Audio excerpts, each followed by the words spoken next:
국내 보안 장비 테스트 베드 구축에 대해서 회장님이 해주시기로 했는데 먼저 가위바위보에서 지신 모양이에요. 그래서 두 번째 하시기로 한 K 보안 장비 수출 및 표준화 전략에 대해서 주식회사 대동 시큐리티 이사님이시고 우리 대한민국 항공보안협회 이사님이신 장지현 이사님께서 해주시고, 두 번째 발전을 국내 보안장비 테스트밴드 구축에 대해서 우리 협회장 박재환 협회장님께서 해주시고, 그리고 좌장은 우리 유덕기 경운대학교 교수님께서 맡아주실 겁니다. 그리고 토론자로는 발제자 두 분 외에 이혜진 국토교통부 항공보안정책과 사무관님 오셨나요? 사무관님 자리? 네, 저기 계시고요. 네, 그리고 김요식 항공안전기술원 원장님, 팀장님 자리에 계십니다. 네. 그리고 조남현 인천국제공항공사 선임연구원님. 네, 감사합니다. 조한종 SST랩의 영업총괄 국내 부사장님이 나오셨어요? 그럼 부사장님 잠깐 전화 받습니다. 네, 다 나오셨네요. 네. 그럼 먼저 우리 장지현 이사님께서 첫 번째 발제를 해주시겠습니다. 박수로 환영해 주시죠. 반갑습니다. 감사합니다.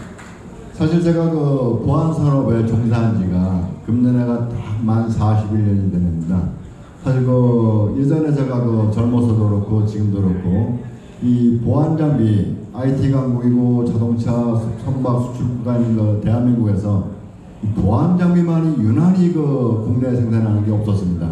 그래서 제가 오늘 그 보안 장비 국내에 생산하는 거 하고, 그다음에 이걸 어떻게 이제 활성화시켜 가지고 업체들이 이 국내에 그 도착하는가, 또 어떻게 하면 인천공항공사, 항공공사 도움을 받아 가지고 해외 수출을 갈 수 있는가에 대해서 여러분들한테 좀 설명 한번 드려보고, 그리고 의견 좀 한번 듣고자 자리에 섰습니다.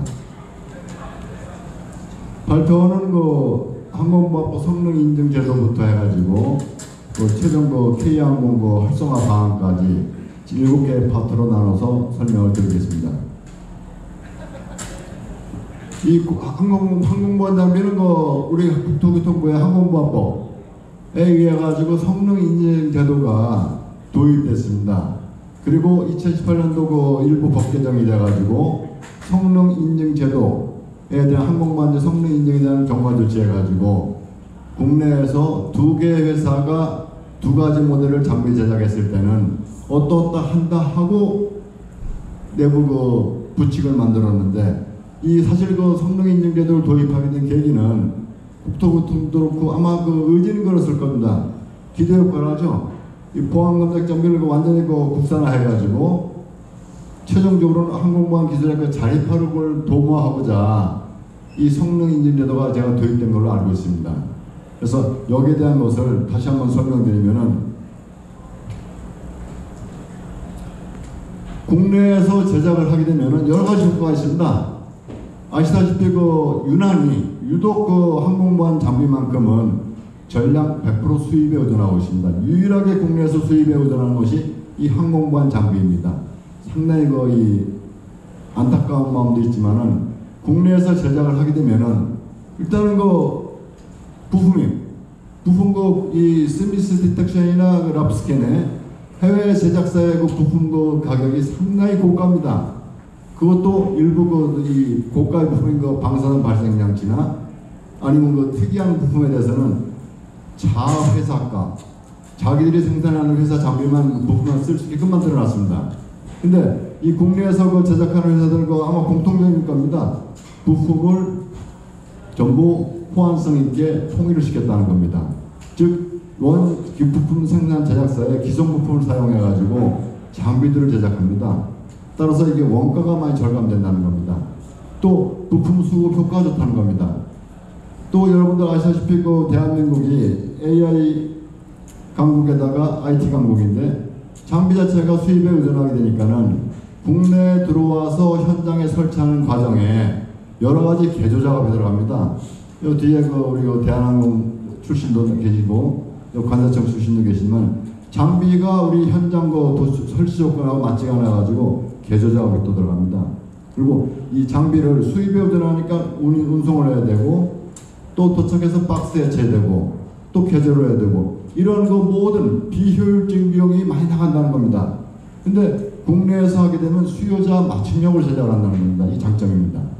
또 하나는 유지보수 관리가 굉장히 효율적이라는 겁니다. 왜? 기성 부품을 사용해가지고 수요자가 직접 필요하면은 원 제작사로부터 부품도 구매할 수가 있고 부품 조달이 상당히 용이하고 부품 가격이 상당히 저렴하게 떨어진다는 겁니다. 기대 효과가 있다는 겁니다. 그리고 또 하나는 이 보안 장비가 인천공항이나 한국공항의 해외 이 공항에 컨설팅도 하고 건설도 하는데 여기에 따라 수출 장비로 수출 주력 장비로 포함이 될 수가 있다는 겁니다.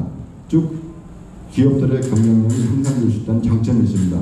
그래서 국산하는 기대는 크게 제가 네 가지 나눠봤고 현재 국내에서 아주 제작사들이 어려운 가운데서도 국내에서 제작한 장비 펼쳐놓고 보면은 여기 지금 인천공항 출발장 전경인데 인천공항에 전부 설치할 수가 있다는 겁니다. 현재 국내에서 만든 장비만 가지고도 여기에는 엑스레이 검색기 단방향, 양방향도 있고 또 폭발물 탐지 장비도 있고 폭발물 흔적 탐지 장비 있고 웬만한 항공보안 장비는 이미 국산화돼 가지고 시판되고 있다는 겁니다. 그래서 저의 꿈은 이 국산화 장비가 인천공항이든 한국공항이든 대한민국 공항에 먼저 설치돼 가지고 운영되길 원하는 겁니다. 근데 그렇게 되지 않는 안타까운 또 일이 있는데 지금 액션 검색 장비만 하더라도 MIK가 가장 선두주자일 겁니다. 단방향, 양방향, 소형 휴대폰도 성능 인증을 받았고 그리고 중형 장비, 터널 리미터도 성능 인증 받는 거라고 있습니다.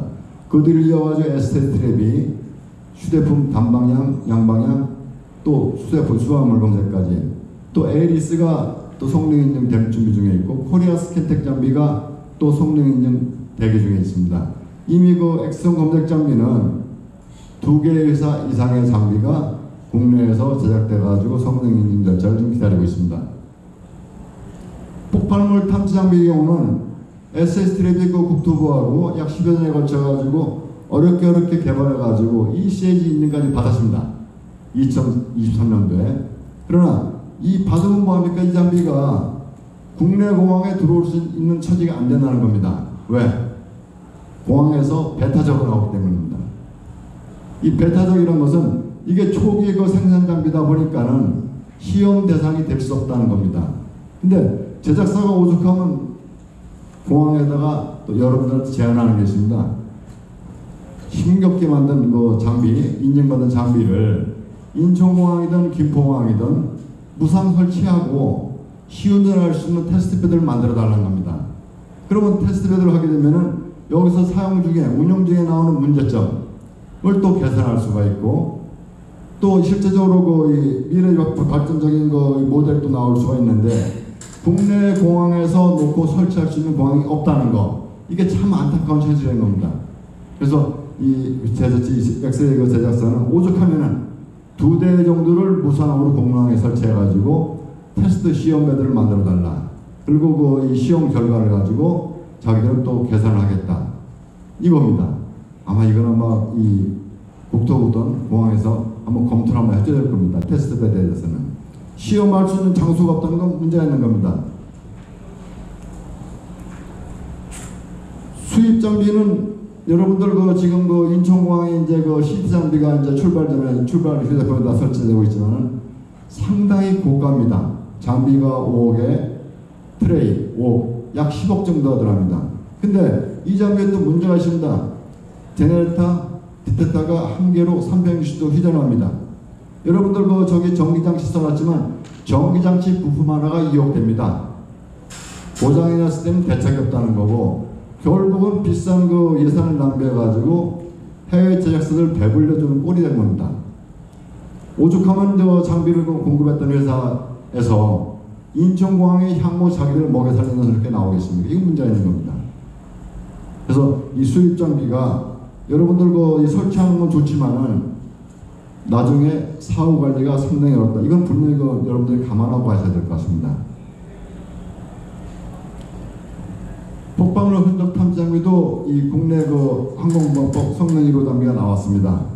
이 회사에서도 지금 저희한테 요청하는 것이 휴대용 고정용 겸용으로다가 개발을 했으니 이거를 그 인천공항이든 한국공항이든 그 어느 공항에 놓고 출국장에서 테스트할 수 있게 해달라는 겁니다. 오죽하면은 이 시험 배드가 없다는 겁니다. 자체 시험으로만 끝나고 있는데 이거를 실제 공항에 운영장에 놓고 테스트를 해가지고 시험 운영을 해가지고 문제가 있다면 문제를 개선하는 거고, 또 이 필요하다면은 지금은 휴대용 개념이지만은 고정식까지도 자기들이 개발을 하겠다는 겁니다.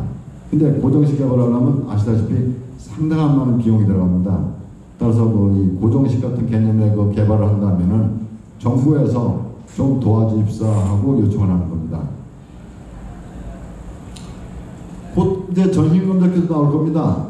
모 회사가 지금 개발해가지고 지금 시험 운영하고 있는데 이미 국내에 들어와 있는 그 RNS 개방형이나 리소스의 그 원통형이나 이러한 장비의 그 문제점을 보완해서 만드는 것이 사실은 후발주자 업체가 가장 큰 장점입니다. 그래서 이 업체도 지금 그 자체 시운전까지는 하고 있지만은 언젠가는 공항에 설치하고 시운전 배들을 만들어 입사하고 요청하는 겁니다. 자, 여기서 이제 그 제작사들이 그 궁금증이 하나 있습니다. 분명히 그 성능 인증에 대한 경과수칙 동법 부칙이 나와 있는데 두 개의 회사가 두 개의 장비를 성능 인증 받았을 때는 자, 과연 이거를 법적으로 강제상으로 해외 수입 장비도 국내 성능 인증을 받지 못하면은 사용을 하느냐 못하냐는 겁니다. 이건 아마 제작사들이 거의 사원을 걸고 지금 들여다보는 건데 아마 국토부에서도 분명히 그 동법 부칙에 나와 있습니다. 두 종류 이상이 생겨났을 때는 해외 수입 장비도 성능 인증을 받아야 된다.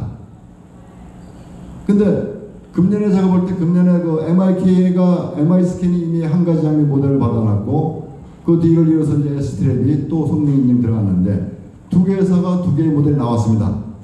자, 그러면 과연 그 공항 운영자들이 강제로 국내에서 성능 인증 받는 장비가 두 가지니까 요 두 가지만 써 하고 할 수 있냐는 겁니다. 제가 제일 궁금한 부분이 이 부분입니다.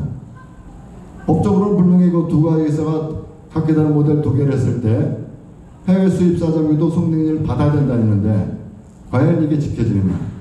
그리고 공항의 운영자들이 과연 이거를 적용해 가지고 수용할 수 있느냐. 그리고 이 화물 같은 경우는 그 위항사들이 TSA 인증을 요구하고 있는데 과연 이 벽도 깰 수가 있느냐. 이게 상당히 제가 궁금한 부분입니다. 제가 40년 저 장비를 만들어 왔지만 이게 법으로 이렇게 고지가 됐는데 과연 이게 항공보안법에 따른 강제 조항이냐 이거죠. 이거는 아마 그 국토교통부도 이 정의를 분명히 이제 내려줘야 될 겁니다. 왜? 이미 두 개 회사가 두 개의 모델로 나와서 생산하고 있기 때문에 또 성능 인증이 들어갔고 성능 인증을 받았다 하면은 그 다음 어떻게 할 거냐. 이 부분은 아마 심각하게 한번 생각을 하셔야 됩니다. 자, 그 다음에 그 성능 인증 관련돼 가지고 또 내용 연수가 있어. 장비 내용 연수가 국토교통부 그 고시 기준에 교체 및 폐기 기준이 있어 가지고 항공보안 장비가 저 때가 되면은 폐기를 하든가 성능 연장 검사를 받아야 됩니다. 근데 저는 궁금한 게 미국 TSA나 아니면 ECAC나 프랑스 STAC나 영국 DFT나 과연 성능 연장 제도가 있느냐 하는 겁니다. 제가 알기로는 국내만 있는 겁니다. 그러면 성능 연장을 어렵게 해서 받았으면은 1년입니다. 매 1년마다 성능 연장을 받아야 되는데 차라리 그 성능 연장 받느니 새로운 장비로 교체하겠다는 겁니다. 새로 예산 낭비입니다.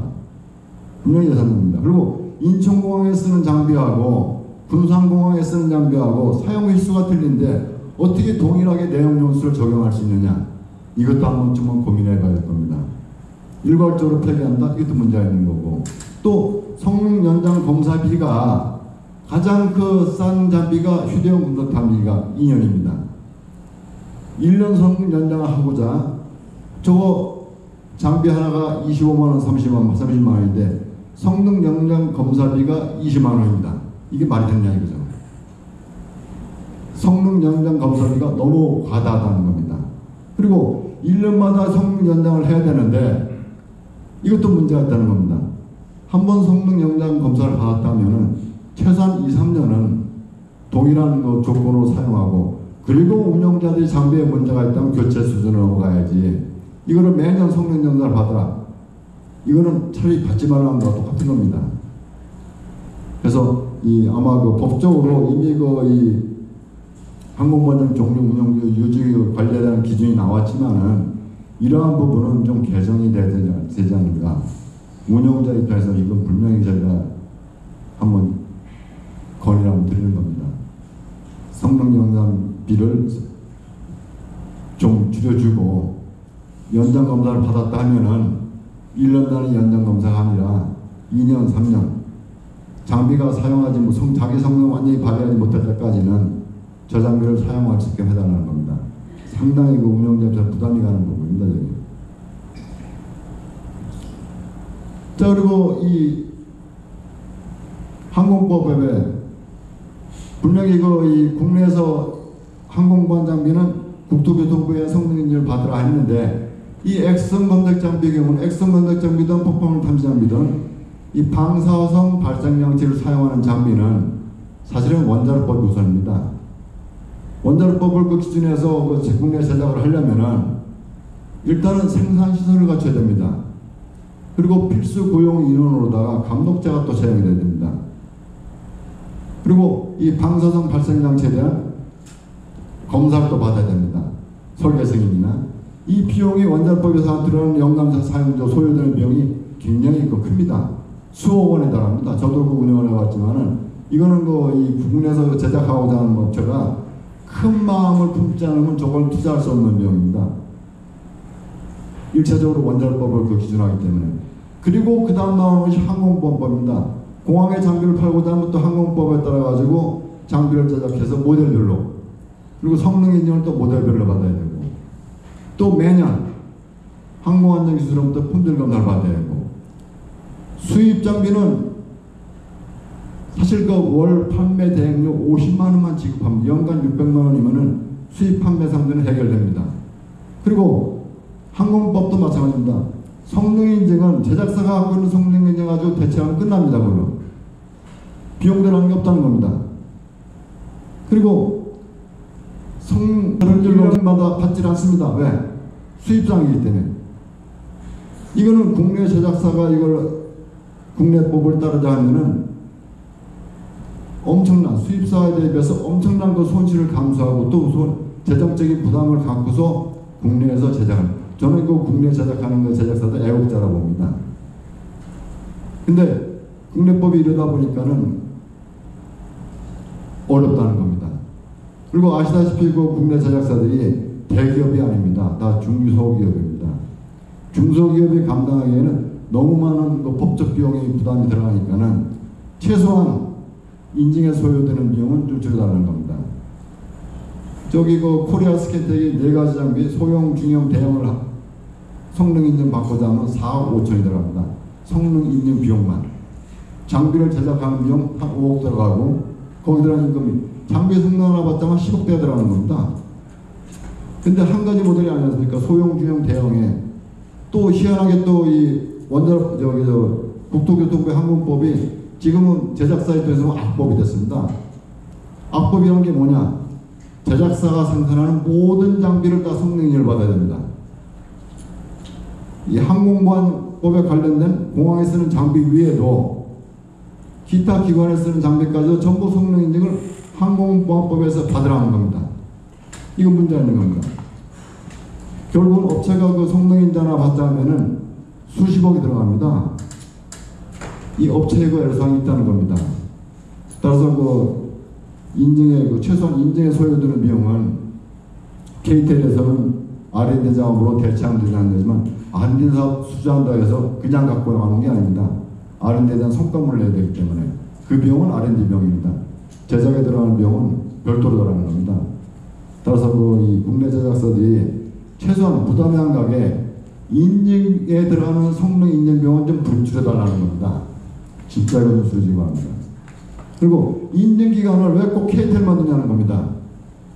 산자부 산하의 그 기간도 여러 기간도 있으니까는 성능 인증 기간을 한 기간만 적용을 하다 보니까 제가 볼 때는 성능 인증 비용이 너무 올라간 겁니다. 인증 기간을 다 변화시켜 주든가 아니면 인증 비용을 줄여든가 이거는 국토부가 나서서 조정을 좀 해야 될 겁니다.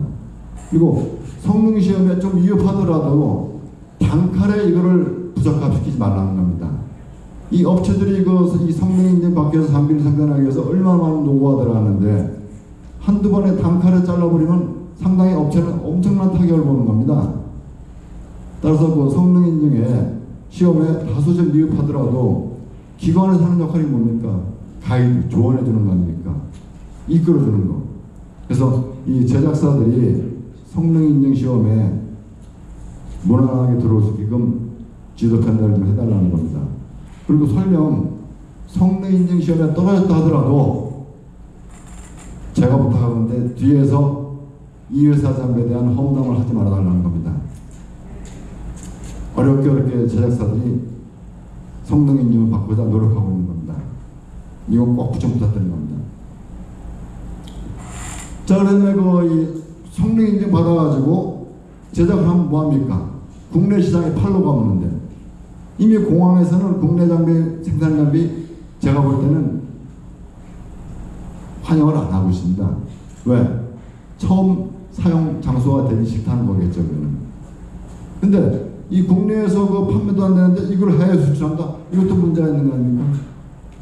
저는 제가 요구하고 싶은, 건의하고 싶은 것은 국산 개발 장비에 대한 시운전, 테스트베드 장소를 좀 만들어주고, 그리고 거기서 나오는 문제점이 있다면 보완할 수 있게끔 그렇게 좀 안내 좀 해달라는 겁니다. 그리고 다시 말씀드리면 국산 장비가 국내에서 안 쓰는데 해외로 나간다. 이건 상당히 어려운 겁니다. 국산 장비에 대한 어찌보다면 이 쿼터제를 좀 도입해서라도 좀 도와주십사 하는 겁니다. 그리고 이 현행 입찰제도가 또 문제가 있습니다. 지금은 이제 협상에 연계해가지고 90대 10이 됐는데 기술 90 가격 10인데 기술 90 속에 실적이 5점이고 기업 평가가 5점입니다. 해외 수입 장비는 실적 갖춥니다. 그리고 기업 평가는 대기업권을 들어오기 때문에 갖춰집니다. 국내 제작사들이 직접 입찰 참여하려면 실적, 기업 평가 문제 일단 발목이 잡힙니다. 이거는 입찰에 들어가고 싶어도 입찰을 못 들어가는 겁니다. 그래서 이 국내 생산되는 장비에 대해서는 가산점을 달라는 소리 못하겠지만 가산점을 주지 못하더라도 그에 상응하는 배점 안도를 만들어주자는 겁니다. 그리고 그것도 저도 안 되면은 국내 개발, 성능 인증 받는 장비에 대해서는 쿼터제를 도입해서라도 10대 장비를 구매한다면 3대는 국산 장비다 하는 것을 만들어주면 좋지 않을까 좀 생각하는 겁니다. 그리고 다시 말씀드리지만 이번에 동법 부칙 2조 2항 2개 회사가 2개의 장비를 만들었을 때 수입 장비에 대한 규제를 분명히 해주길 저는 원하는 겁니다. 안 그러면 저 부칙을 없애야 됩니다. 그리고 국내 생산하지 말라는 소리 해야 되는 겁니다. 저 부칙에 대해서는 분명히 이거 법적인 문제니까는 저건 준용을 해달라는 겁니다. 그리고 이 항공장비 인증 소요 비용에 대해서는 다시 말씀드리지만 좀 절감되어 싶다는 겁니다. 줄여달라는 겁니다. 그리고 이 항공반 장비가 살려면은 수출길인데 인천공항공사, 한국공항공사 해외 공항 컨설팅하고 해외 공항 사업을 많이 하니까는 국내 제작한 장비가 이 컨설팅에 같이 합승해서 나갈 수 있게끔 수출길을 열어달라는 겁니다. 그러면은 국토교통부가 목표한 외산 노준도 탈피하고 국내 항공모함 기술의 자립화가 이루어질 거라는 생각을 합니다. 감사합니다. 혹시 질문 있습니까?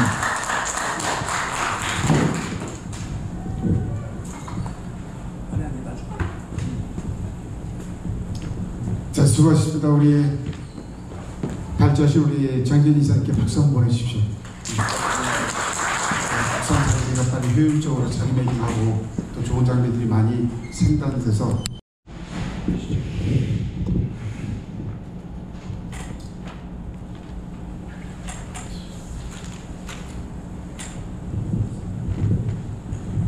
앞서 발표를 하시는 걸 들으면서 정말 테스트 베드가 빨리 구축이 될 필요가 있겠다라는 생각이 드네요. 아무튼 저는 이렇게 생각합니다. 왜냐면 저희는 전문가들이잖아요, 그렇죠?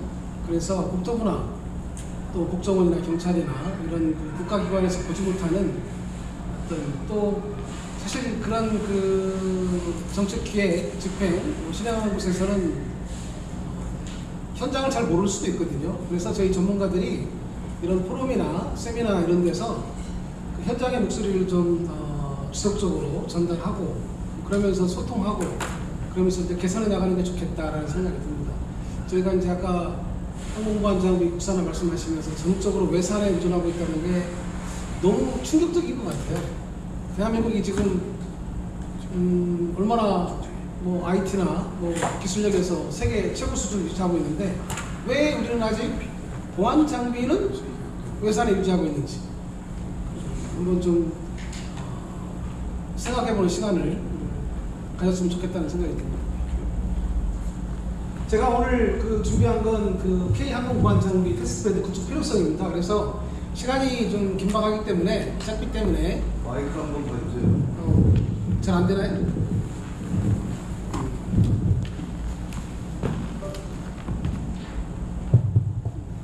제가 준비한 내용은 크게 어렵게 보실 것 같고요. 사실은 이 테스트베드 문제는 우리 국내 보안장비 업체에서 이거 좀 제발 설치해달라. 아까 어디라고 그랬죠?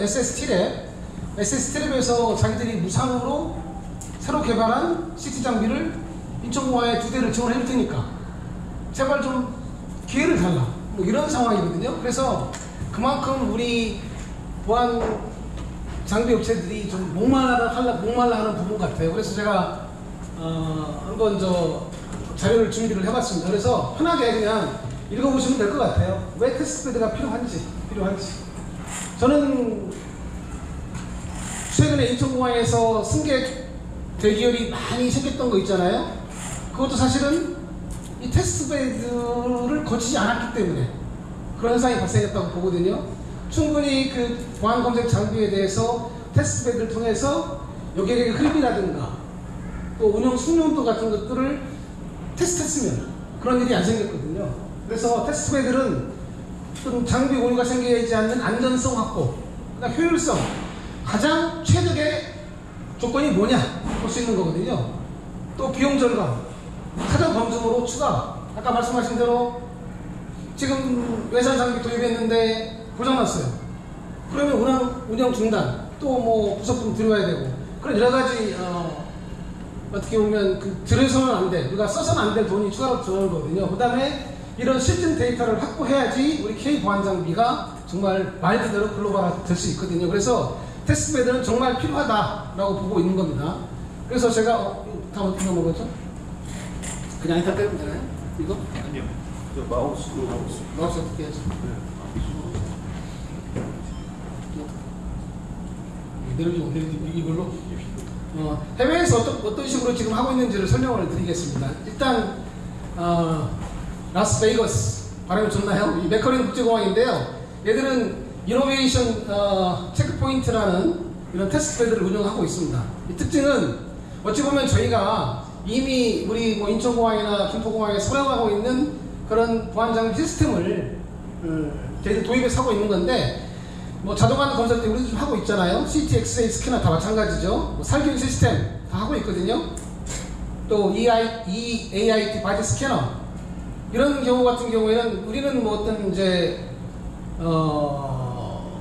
우리도 지금 이거 거의 인천공항에 다 도입하고 있는 건데, 이런 것들을 새로운 제품이 나올 때마다 여기에다가 투입을 해서 테스트를 해보는 거예요. 그런 점이 저희가 좀 필요한 공간이라는 생각이 듭니다. 그래서 이 성과를 보면 승객 처리 속도가 아주 빠르게 향상이 됐다라는 거죠.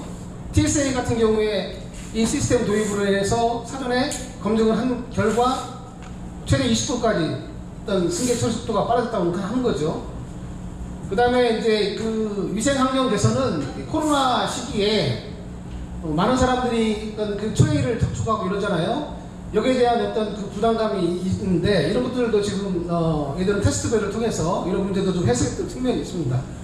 그리고 가장 중요한 건 미래기술 테스트벨.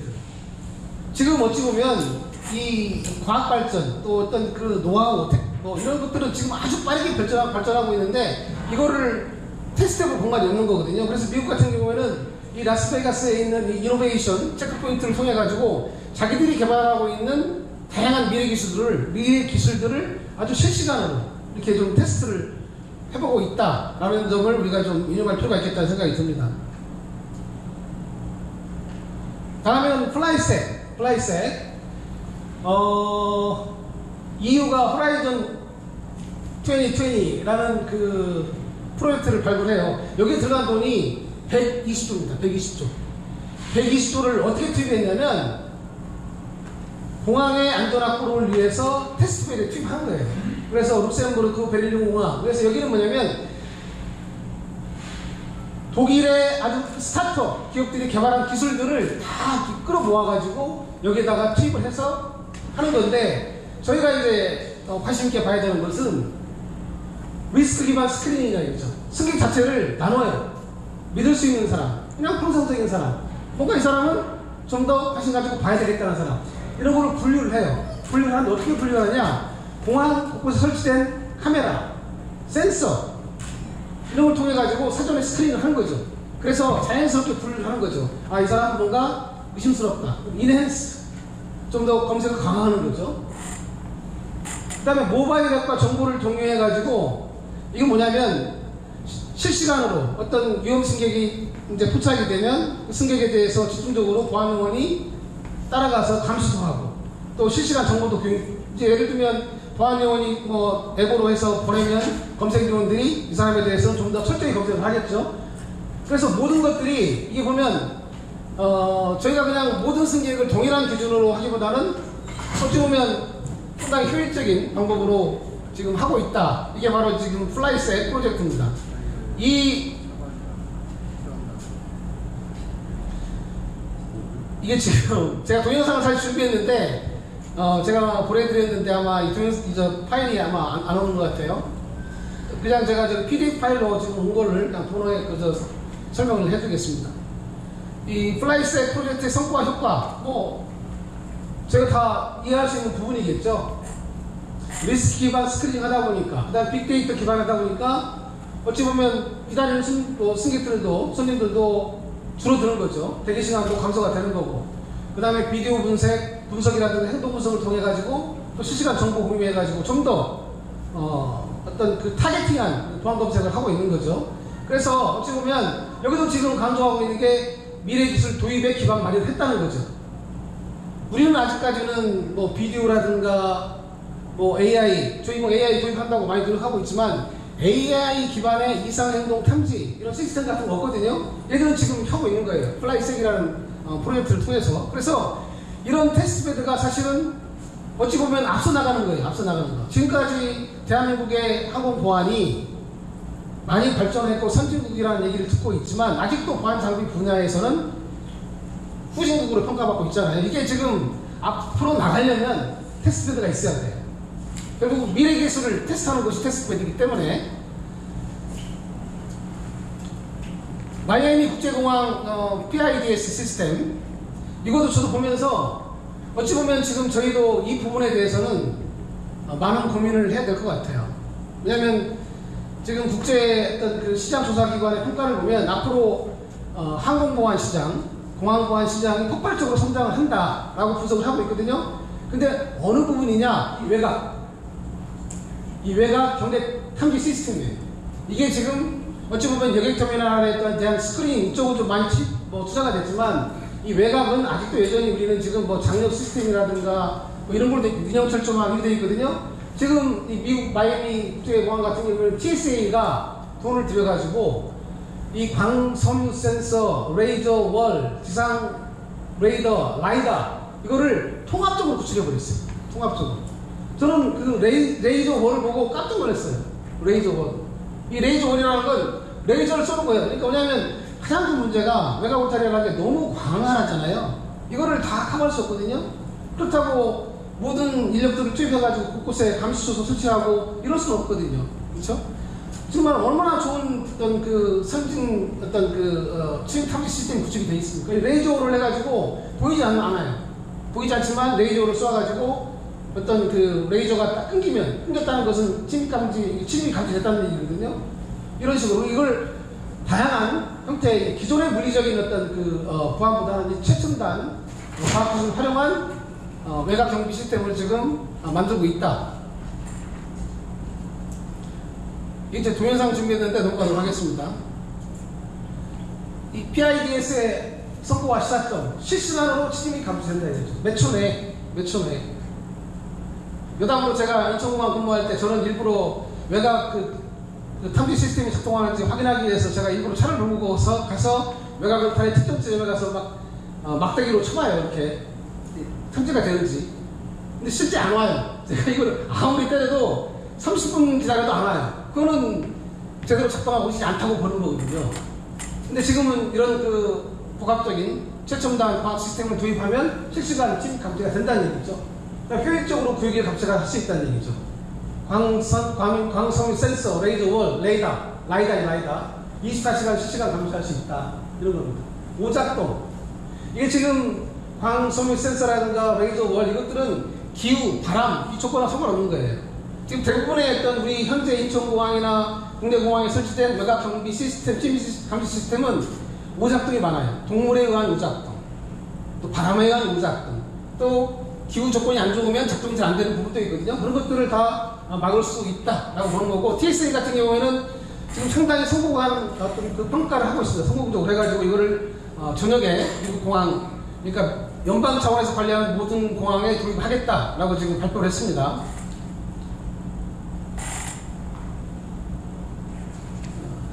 EU에서 하고 있는 사티 프로젝트. 나 이거 정말 저희 진짜 본받아야 된다고 생각해요. 이거 뭐냐면요.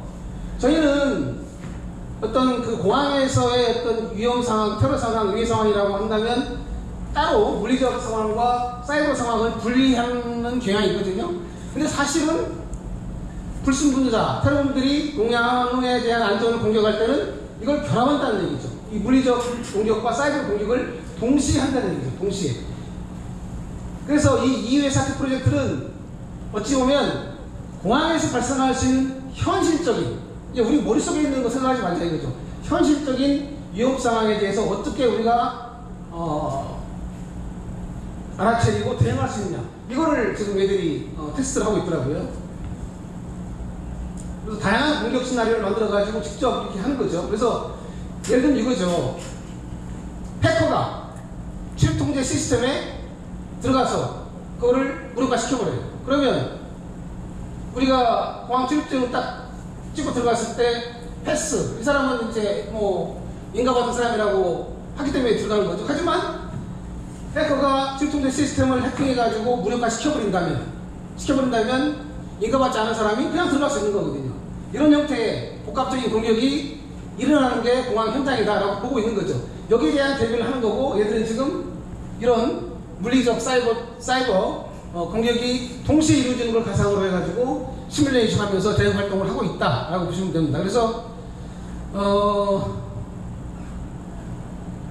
여기도 마찬가지예요. 아무튼 실시간 대응이 가능하고 직원들이, 공항에 종사하는 보안 요원들이 실제 일어날 수 있는 상황에 신속하게 대응할 수 있는 역량을 키운다.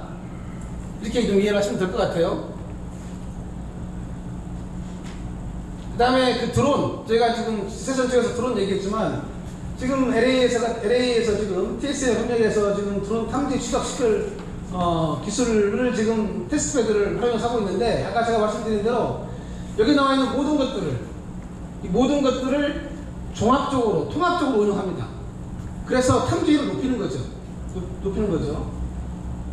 그리고 더 중요한 건 이런 여러 가지 형태의 방법으로 탐지한 것들을 AI 기반 분석을 통해서 이게 과연 실제 공항에 위협이 있느냐 없느냐, 이거를 또 신속하게 판단해 주는 거죠.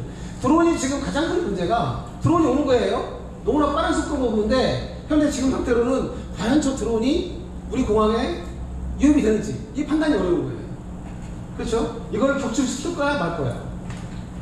빨리 비행기를 수완시킬 거야 말 거야. 이런 판단을 해야 되는데 저희는 아직까지 거의 안 된 것 같아요. 근데 여기 보면 이 모든 시스템을 통합적으로 운영하면서 AI 기반 분석까지 한다 이거죠. 신속하게 의사결정할 수 있도록 정보를 제공하고 있다. 이게 지금 LA의 드론에 대한 테스트베드 운영 상황입니다. 실시간 탐지, 또 데이터 기반 분석, 이게 가능하다는 얘기죠. 그 다음에 더블린 공항의 데이터 기반 보안 검색. 자꾸 데이터가 많이 나오더라고 최근. 저는 우리 보안 장비도 K 보안 장비가 왜 돼야 되냐면 지금 중국산 보안 장비, 유럽산 보안 장비, 미국산 보안 장비가 사실은 우리의 데이터를 절취하고 있는 거라고 저는 봐요. 이거 되게 심각한 문제예요. 지금 현재 우리나라에서 운영하는 모든 보안 장비가 특히 중국산 같은 경우에는 데이터가 지금 다 넘어간다고 보면 되거든요. 근데 왜 우리의 소중한 데이터를, 앞으로 이제 미래는 데이터 전쟁인데 왜 우리 데이터를 이렇게 뺏겨야 되는지 저는 이해가 안 돼요. 지금 보면 여기 보면 더블린 공항 같은 경우에는 아일랜드에 있는데 데이터 기반 보안 검색을 해요. 도입 사유가 더블린 공항이 이제 아일랜드의 최대 공항이다 보니까 대기 시간이 너무 긴 거예요. 그래서 법으로 아예 30분 이내 대기 시간 발생하면 벌금 내라 이렇게 돼버린 거예요. 그래서 이거를 풀려고 데이터 테스트를 만들어가지고 데이터 기반에 따라서, 그러니까 이건 어떻게 보면 지금 사실 저희 인천공항에 빨리 도입해야 돼요. 이거는 승객의 흐름을 예측하는 거예요. 데이터를 기반으로. 그래서 예를 들면 뭐 내일 7월 20일은 승객이 한 30만 명이 올 것 같다. 이 데이터 기반에 대한 예측이 되거든요. 그러면 보안 요원을 더 많이 투입하고 보안 검색대를 더 많이 운영하는 거죠. 근데 우리는 지금 그냥 동일한 기준으로 운영하잖아요. 그러다 보니까 성수기에는 많은 대기줄이 생기고, 또 아침 한국 밀수시간 때는 대기줄이 길지만 오후에는 툭툭 늘고, 이게 지금 데이터 기반에 대한, 그러니까 데이터에 기반한 이 보안 검색을 하지 않기 때문에 인력을 새로 채용할 수도 없고, 그렇죠? 왜냐하면 오후에는 돌잖아요. 보안 검색 요원들이 오전 하실 시간대는 많은데. 그래서 이런 데이터 기반 보안 검색도 얘들을 지금 테스트베드를 통해 가지고 어떻게 하면 인력을 효율적으로 운영할 수 있을지, 검색 라인을 어떻게 운영할지에 대한 지금 대비를 하고 있다라고 이해를 하시면 될 것 같습니다. 성과 간단하죠, 그렇죠? 소리량 증가, 대기시간 단축. 지금 현재 이 더블린 공항의 데이터 기반 보안 검색 그게 20분입니다. 20분. 제가 확인해 보니까 20분 내에 지금 모든 보안 검색이 최대한 시간 20분이라는 거죠. 아무리 성수기를 하더라도. 다음에 최적화 방안 보안, 최적화 방안이 도출되는 거예요. 데이터 기반 이거 수시로 해가지고 하다 보면. 그래서 저희가 이 테스트 베드가 얼마나 중요한지에 대해서 저희가 알 수가 있습니다. 그래서 제가 이제 국내 공항 구축 방안에 대한 제안인데요. 이거는 제가 그냥 러프하게 생각해 본 겁니다. 일단 빨리 필요하다. 테스트 베드 구축해야 된다. 대한민국도. 그 이유가 뭐냐면 한국산 보안 장비의 실제 공항의 성능을 또 적용성을 테스트해봐야 된다. 이거죠. 이런 테스트를 통해서 장비 오작동, 인력 부족 이런 부분들, 문제점들을 발굴하고 실질적으로 해결할 수 있는 방안을 제출할 수 있는 거죠. 그 다음에 아까 말씀드린 대로 지금은 이제 위협이 지금 날로 진화하고 있고 날로 방법이 다양해지고 있어요. 이거를 우리가 언제까지 그냥 이 후발주자니까 예를 들면 차이 먼저 공격하고 방패가 나오는 건데 방패만 만들 필요가 없다 이거죠. 그래서 국내 보안력 대응력이나 강화를 위해서 반드시 테스트베드가 필요하겠다라는 생각을 하는 거고요. 이거는 제가 그냥 한번 머릿속에 그냥 간단히 해봤습니다. 1단계, 2단계, 3단계, 4단계인데 저는 아무튼 빨리 저 개인적으로 저는 생각이 듭니다. 우리 대한민국 항공보안협회에서 인천공항공사나 한국공항공사에 테스트베드에 대한 어떤 그 사업 제안서를 만들어가지고 한번 제출을 좀 하고 싶은 마음이 있어요. 그래서 왜 우리가 테스트베드가 필요한지, 그리고 어떤 식으로 우리가 이제 협회 회원사라든가 보안장비 업체 해가지고 컨소시엄 구성해서 어떤 식으로 테스트베드를 한번 구축하고 싶다든지 이런 제안을 해서 한번 빨리 추진해보고 싶은 마음이 있습니다.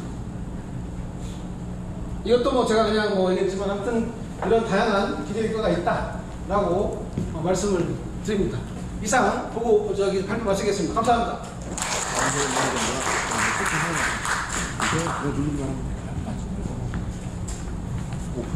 자, 수고하셨습니다. 우리 발표해 주신 박 전 회장께 다시 한번 박수.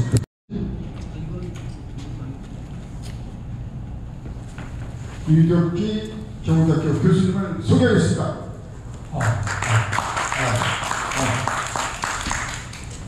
아이고, 제가 1인 2역 3역을 좀 하고 있습니다. 죄송합니다.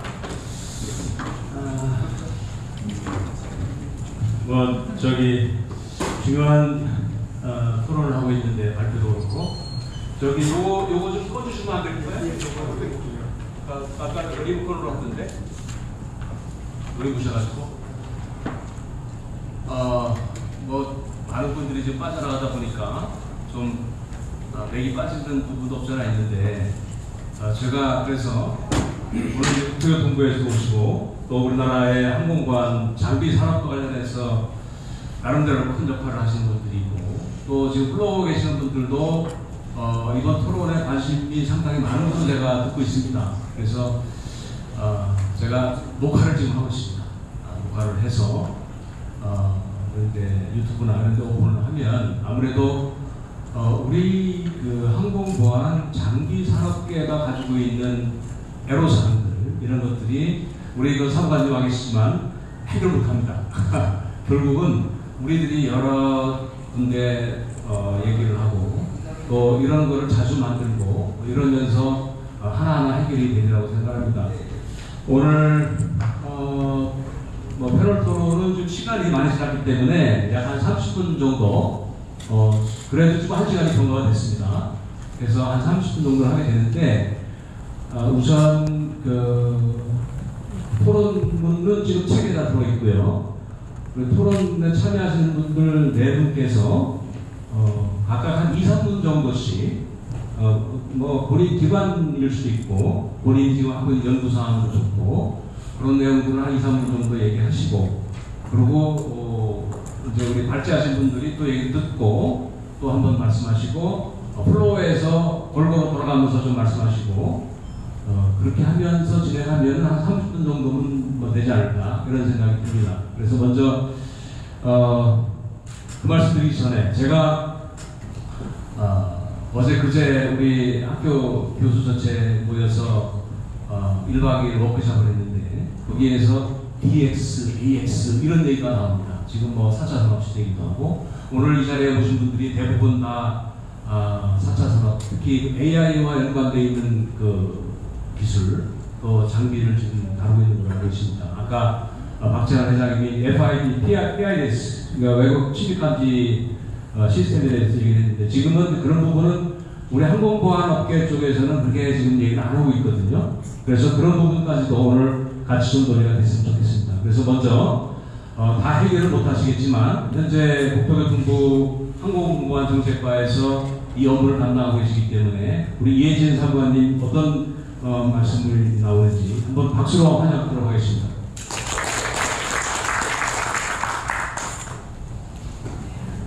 항공보안 정책과 이해준 사무관입니다. 항상 이런 자리에 설 때마다 이런 말씀이 많지 않아서 죄송스럽고 마음이 무거운데요. 일단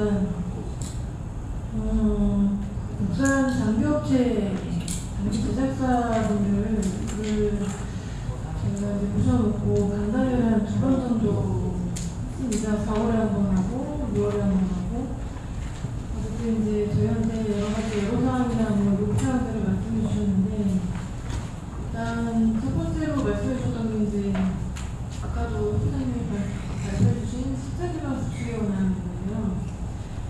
그러니까 이게 저희가 업체 입장으로 이해를 하고 이 공항공사 입장으로 이해를 하는 건 사실 아니거든요. 왜냐하면 아시겠지만 공항이 그 국가 중요시설이기 때문에 이 성능이 충분히 검증된 장비가 아니면 일단 좀 불안하다는 거죠.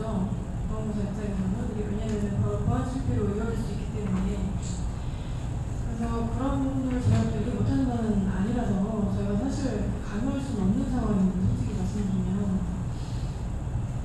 다만 그 실증 테스트베드 운영체계 구축은 사실 필요한 것 같고요. 왜냐하면 이제 국내외 그 시장 진출이 어려운 이유 중에 하나가 납품적이 없다는 거잖아요. 그럼 이제 최소한 이제 실증 테스트베드 구축을 통해서 현장 검증을 하고 시범 운영을 하고 평가를 해서 이제 개선적 피드백을 제공하고 이런 것들이 필요하지 않을까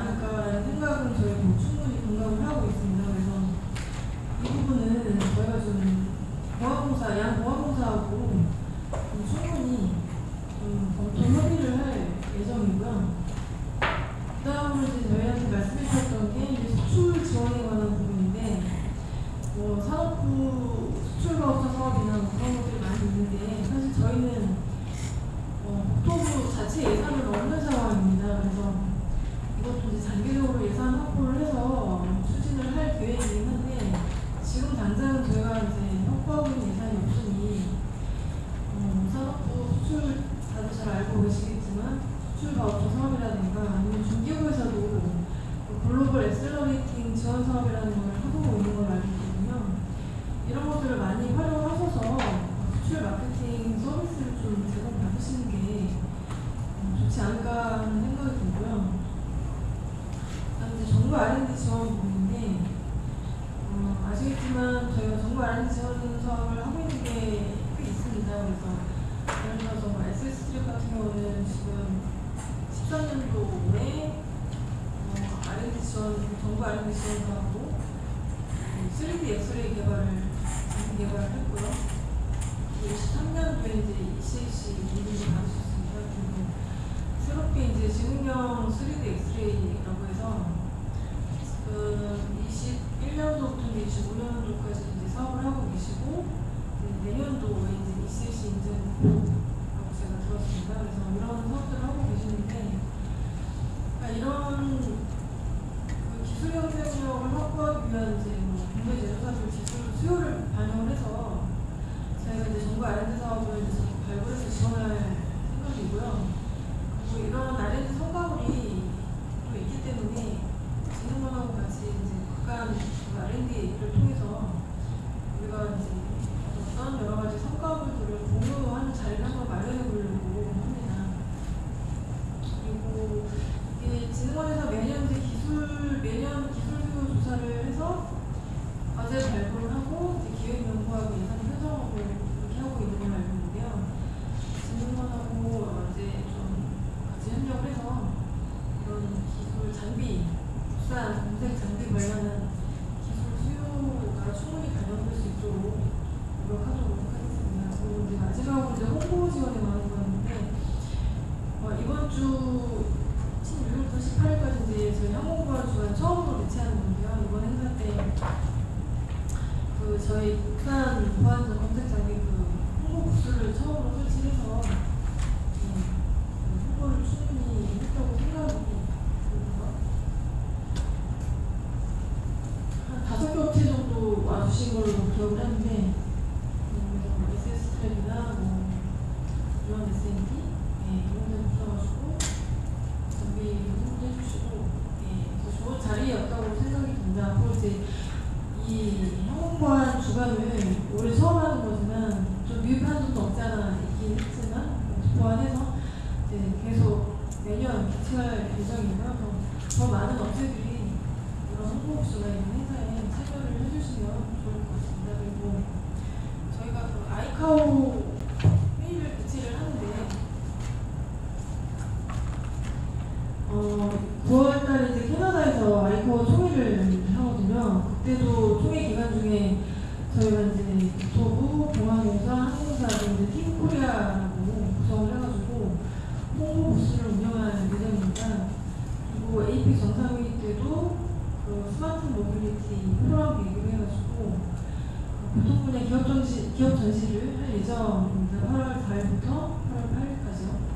고위급 회담 기간 중에 하는 건데요. 이 두 가지 행사에 대해서 제가 이제 항공보안 협회를 통해서 안내를 해드린 걸로 알고 있습니다. 그래서 이런 행사에도 충분히 참여를 해주시면 좋을 것 같습니다. 네, 감사합니다. 네, 나름대로 열심히 이렇게 하고 계십니다.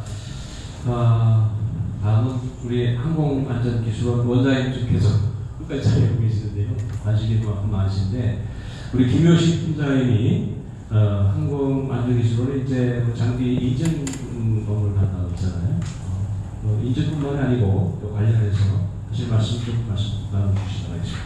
예, 항공안전기술원의 보안장비 인증을 하고 있는 김효식입니다. 먼저 오늘 항공안전기술원장님께서 이 시간까지 남아 계시는 바람에 굉장히 부담스러운 상황이 되어있는데 저는 이제 사실은 이제 그 항공보안장비라고 하는 것을 처음 접하게 된 건 2018년도에 17년도에 법이 제정이 되고 18년도에 발효가 돼서 실질적으로는 19년도에 보안장비 접수를 인증 접수를 개시를 했습니다. 제가 사실 이제 18년도부터 좀 이제 항공보안장비 성능인증 제도 시작부터 지금까지 한 8년 정도를 계속 진행하고 있는데요. 저는 처음에 그 제도에 대한 취지나 방향 이런 것들을 누구보다도 굉장히 이제 의미 있게 이해하고 하려고 하는 그런 기대도 굉장히 컸습니다. 그래서 굉장히 잘 될 줄 알았어요, 사실. 아시겠지만 오늘 뭐 오전부터 계속 제가 이제 그 부스 운영부터 해서 쭉 지금까지 지켜오고 있지만 우리나라 항공 보안 장비라고 하는 것은 아시겠지만 몇 개 없어요, 사실상. 업체라고 해봐야 제가 연락하는 업체가 뭐 손에 꼽힐 정도니까 사실 그게 다겠죠, 우리나라에서도. 그러면은 우리나라는 왜 도대체 무슨 이유로 항공 보안 장비 인증 제도라는 걸 만들었을까? 이제 고민을 해보면 물론 여러 가지 뭐 기술에 대한 국제화, 뭐 기술의 독립화, 사실 뭐 이런 얘기들을 하지만 결국에는 우리나라 업체가 만든 장비를 우리나라 공항에서 써보자는 취지이거든요. 저는 어떠한 고민을 해도 결국에 답은 그거밖에 안 나오더라고요. 왜냐하면 지금 공항 입장에서는 뭐 아까 발제하셨지만 장조 이사님께서 하셨지만 뭐하러 국내에서 만든 장비를 쓰겠어요? 안 써요? 제가 공항 운영자라고 해도 저도 안 쓸 겁니다. 왜 안 쓰겠어요? 성능을 알 수가 없거든요. 항공보안 기준이라는 것이 있는데 그 기준을 충족하는지 안 하는지 어느 정도인지도 알지 못하고 그 담당자가 그 장비를 보증하지도 못하는데 그 장비를 써라? 쓴다? 절대 불가능하죠. 문제 생기면 모든 책임을 공항이 책임져야 되기 때문에 그럼에도 불구하고 항공보안장비 성능인증 제도라는 것이 이제 만들어졌고 국산화에 대한 그 기치를 걸었기 때문에 저는 사실 8년 동안 우리나라 그 산업의 그 항공보안장비 국산화를 위해서 누구보다도 고민을 많이 하고 있는 사람 중에 하나라고 생각하는데요. 제가 아까 서두에 말씀드렸듯이 당초 기대하는 달리 왜 자꾸 국산화가 되지 않는지 사실 이제 고민이 많습니다. 그 고민의 이제 큰 부분은 우리는 인증이라고 하는 그 제도를 만들고 기준을 만들어 놨는데 실질적으로는 그것을 활용해야 하는 우리나라 그 국내 제작 업체에 대한 그 방향성이 단계마다 자꾸 이 한계에 걸리는 문제가 있어요. 오늘 주제는 사실 이제 공항 테스트베드에 대한 논의이고 저도 토론문에 대해서는 거기에 대한 아이디어를 좀 토론문에 실었지만 쭉 이제 오늘 토론 그 내용들을 좀 제가 듣다 보니까 저 입장에서 좀 이제 드리고 싶은 말씀도 있는 것이 결국에는 우리나라에서 만들어 놓은 국토교통부 항공보안장비 성능인증 기준을 충족해야만 인증서가 나가거든요. 근데 아시겠지만 X선 검색장비 한 개 업체 2종, 물론 이제 그 한 개 업체가 파산을 해서 그런 상황이지만, 그리고 오늘 참석해 주신 유원 SNT의 폭발물 흔적 탐지 장비 1종, 8년 동안 2종밖에 없는 겁니다. 이게 많은 또 시도가 있어요. 지금 국내 업체들이 다양한 장비들 업체가 시험 과정이기도 합니다. 그렇지만 결과가 그렇게 좋지 못해요. 그래서 혹자들은 이게 기준이 너무 엄격한 거 아니냐는 얘기도 하시거든요. 그렇지만 저희들이 판단하는데 미국이나 유럽 수준의 기술 기준으로 또 전문가들은 끌어올려야 한다라고 얘기를 하세요. 전문가분들이라고 하시는 것은 이제 우리 인증 그 위원회에 참여하고 계시는 많은 전문가분들이 계신데 X선 검색료의 경우에는 너무 기준이 낮다는 거예요. 글로벌 스탠다드에 한참 미치지 못한다. 이런 얘기도 하시거든요. 그래서 많이 올리고자 하는 그런 고민도 했습니다만 결국에는 그렇게 지금 올리면 실질적으로 지금 인증을 준비하시거나 인증을 시행하고 계시는 국내 업체들은 제가 볼 때 그 부족함이 나올 확률이 있습니다. 그런 현실적인 문제들도 있어요. 그래서 기술 기준에 대한 고민은 계속 하고 있고, 그럼에도 불구하고 왜 현행 기준도 제대로 통과되는 장비가 많이 나오지 못하느냐라는 또 그 문제점에 대해서는 저는 사실 그 부분을 지금 고민하고 있습니다. 오늘 그 공항 테스트베드도 그 일환으로서 저는 제가 고민하고 있는데, 그 말씀 좀 길어지니까 좀 마무리하면, 공항 테스트베드를 구축하는 것은 저도 예전부터 기획연구를 통해서든 공항 운영자 담당자를 통해서는 많은 의견을 듣고 의견도 드렸습니다. 근데 핵심은 왜 공항 테스트베드를 구축하려고 하는지에 대해서는 방향성이 다르더라고요. 많은 전문가들은 공항에서 충분히 검증, 그러니까 실제 장비에서의 성능 기준을 보는 방식이 아니라 공항에서의 운영성 측면에서 뭔가 또 부작용이 날 수 있기 때문에, 그리고 실질적인 그 공항 운영자의 정교화된 그 교육 매뉴얼이라든가 장비에 특화된 이제 이런 것들을 위해서 공항 운영 테스트베드가 필요하다라고 이제 말씀하시는데, 저는 조금 관점이 다른 게, 그건 당연히 필요하지만 실질적으로 공항 테스트베드를 운영하고 거기에 덧붙여서 인증기관이 인증에 관한 기술적인 문제점이나 개선 사항들을 그것을 습득하고 분석을 해야 됩니다. 그래야만 그것을 실제 인증에 신청하려고 하시는 장비 업체들의 기술 지원이 될 수 있어요. 공항 운영자나 그 공항 관계자분들께서는 우리나라 기업체의 그 기술, 공항에서 발생되는 다양한 기술적인 원인이나 오류나 이런 문제점들을 직접적으로 절대 제공해 주실 수가 없거든요. 그 현상이나 문제점을 식별하실 수 있지만 저희도 마찬가지입니다. 인증받은 장비를 공항에 가져가서 실질적으로 구축해 놓고 다양한 문제점이 생길 수밖에 없어요. 그러면 그것을 지금 유원 SNT가 오늘 오셨지만 지금 그게 2021년도에 인증받고 나서 지금 공항에 설치돼서 운영되고 있는 지가 벌써 만 3년이 넘었습니다. 그렇지만 그 누구도 유원 SNT 장비가 공항에서 제대로 동작하느냐라고 물어보면 정확한 대답을 못 해주고 있어요. 심지어는 인증을 준 인증기관조차도 실제 얘기를 못합니다. 왜냐하면 인증기관은 실질적인 그 장비에 대한 데이터를 전혀 확보할 방법이 없습니다. 그래서 저희들이 이제 국토부에도 최소한 인증기관이 인증서를 발급해서 공항에 구축하게 되면 공항 운영자로부터 하여금 그 장비에 대한 데이터에 대한 획득을 할 수 있게끔 좀 제도 개선을 저희가 요청 드린 바도 있고 좀 해달라, 이런 말씀을 좀 지켜서 저희가 좀 말씀드리고 있고 긍정적으로 좀 생각하고 계신데요.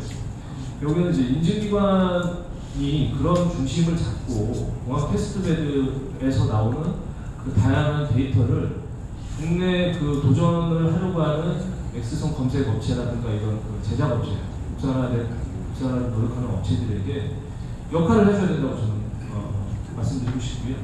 끝으로 저희들이 이제 그 인증기관이 그러면 서류적인 문서나 이런 것들만 하냐 그런 건 아닙니다. 저희들도 나름 노력하고 있고 또 원장님께서도 새로 부임하셔서 힘을 실어주고 계시고요.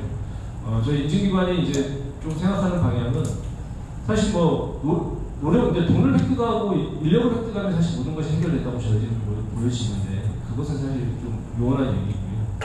현실적으로 접근할 수 있는 방법을 고민하는 것이 뭐냐면 시험기관 나름대로 지금 별도의 재정 지원이 없기 때문에 비싼 수수료를 받을 수밖에 없는 구조다라고 얘기하고 있습니다. 저도 그 부분에 대해서는 반은 동의를 하고 반은 동의를 안 하는 부분이 있지만 어쨌든 이해는 됩니다. 그래서 오늘 이제 아까 또 많은 얘기하셨지만 인증기관이 현재 그 보유하고 있는 이런 그 단순 검증용 스페이스가 있습니다. 장비들도 인천공항공사에서 이번에 장비를 또 디징도 해주셨고 국내 MIK에서도 장비를 디징도 해주셨듯이 저희들이 이제 그 확보된 공간에서 차라리 인증기관의 그 기술 지원을 해드릴 수 있는 공간으로 좀 활용하면 어떨까라는 생각을 하고 있어요. 저희들이 현재는 데이터가 없어서 전문적인 기술 지원을 해드릴 수 없지만, 왜냐하면 시험기관은 그 선천에 아주 좋은 시험 인증 센터를 보유하고 있습니다. 그렇지만 다들 경험해 보시겠지만 거기에 그 실질적으로 성능을 프라이빗 테스트라고 하는 그런 개별적인 성능 시험을 의뢰하시면 굉장히 많은 돈을 그쪽에서 요구하실 겁니다. 그래서 인증기관은 사실 그 정도까지는 아니더라도 기본적인 그 주요 항목이나 시험 항목 그 기능, 성능 이런 것들을 시험기관처럼 그렇게 아주 디테일하게 시험 기준으로 적용하는 것은 아니고 전반적인 내용들 저희들이 기술적으로 지원해 줄 수 있는 부분들을 저희가 장비에 대한 그런 기술 지원도 저는 하려고 하고 있고요. 또 저희 원장님께서도 많이 도움을 주실 거라서 이런 것들이 앞으로 저희들이 좀 더 그 국산화를 할 수 있는 단계별로 시작이 되지 않을까 생각합니다. 네.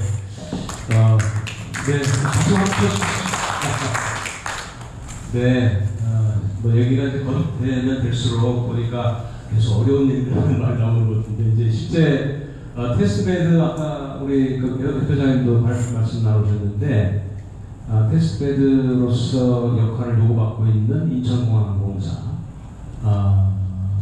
여러 가지 이유가 있는 거로 제가 생각을 듭니다. 지금 우리 그 아전기술원 쪽에서 얘기도 또 여러 가지 시험센터의 비용 문제라든지 이런 말씀을 하는 거 보면 또 현실적인 얘기거든요.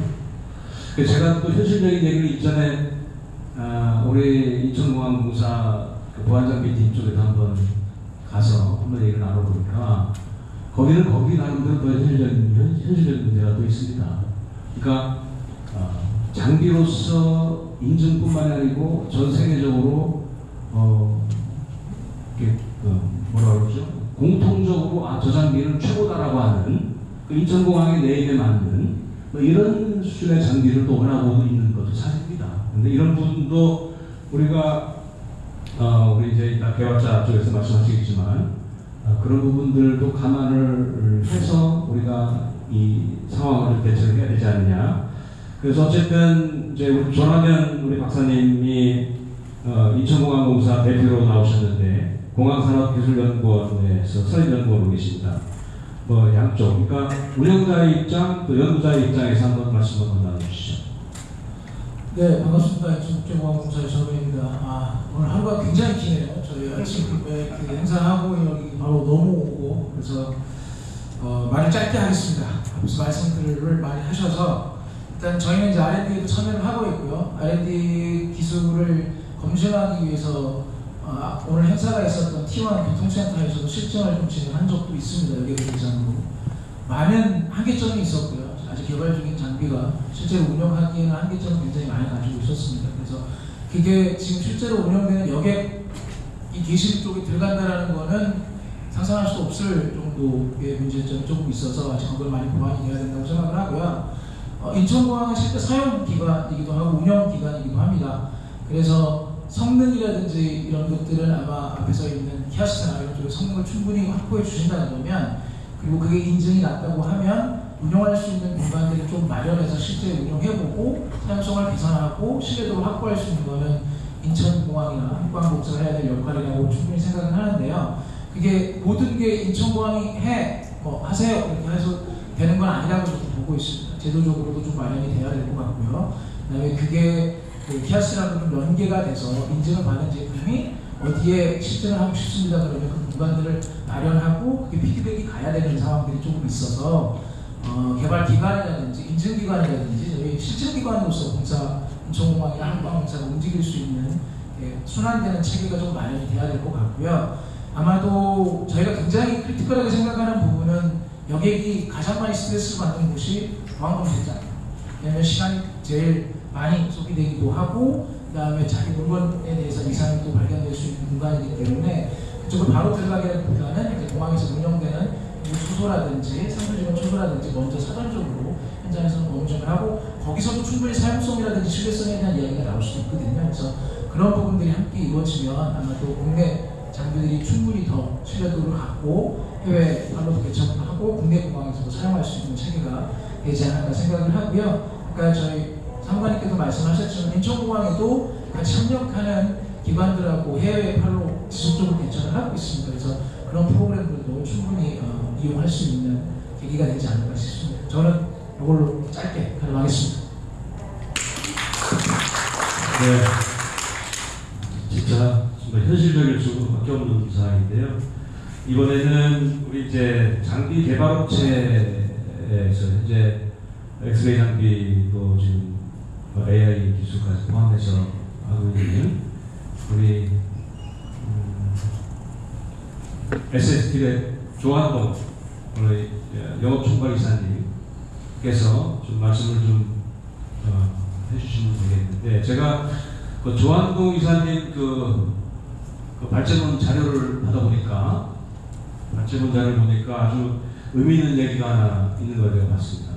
이노베이션 데이 이런 말씀을 하셨던데, 우리가 이제 테스트베드 얘기도 하고 여러 가지 현실적인 제한 얘기도 많이 하고 있지만, 사실 항공보안 장비가 실제 인천공항이나 국내공항에 쓰여지기 위해서는 우선 그 이노베이션 레인이라고 하는 트랙에 이거를 실어서 이 업을 함께 하고 있는 특히 정부는 보다 좀 포커싱을 해서, 아까도 이제 이혜진 사관님 뭐 과기부라든지 다른 데서 하는 뭐 여러 가지 있는데 뭐 이렇게 해서 그런 말씀도 하셨는데, 우리 정부 쪽에서 항공보안 장비 산업을 우리가 얘기하는 뭐 K문화, K드라마 뭐 이런 많이 하지 않습니까? 충분히 가능한 거기 때문에, 그래서 이런 어떤 그 아까 이제 장지현 우리 저기 이사님도 그런 말씀 많이 하셨는데, 우리 업계를 대표해서 한번 우리 조한동 우리 이사님 말씀 좀 주시기 바랍니다. 네, 저희가 청국장은 바뀌었는데요. 우선 SS의 손철수 부사장이라고 합니다. 운영 총괄을 좀 맡고 있고, 뭐 공교롭게 이제 제가 저희 이제 이케 인증을 따고 해외를 좀 돌아다니다 보니까 글로벌 상황들을 좀 보게 돼서 그 경험들을 좀 공유를 드리고 또 말씀드릴 부분을 좀 드리도록 하겠습니다. 아까 뭐 발제자분께서 그 해외 공항의 이제 이노베이션 체크포인트나 이노베이션에 대한 말씀을 해주셨는데, 저도 이제 몇 군데를 직접 가서 좀 봤습니다.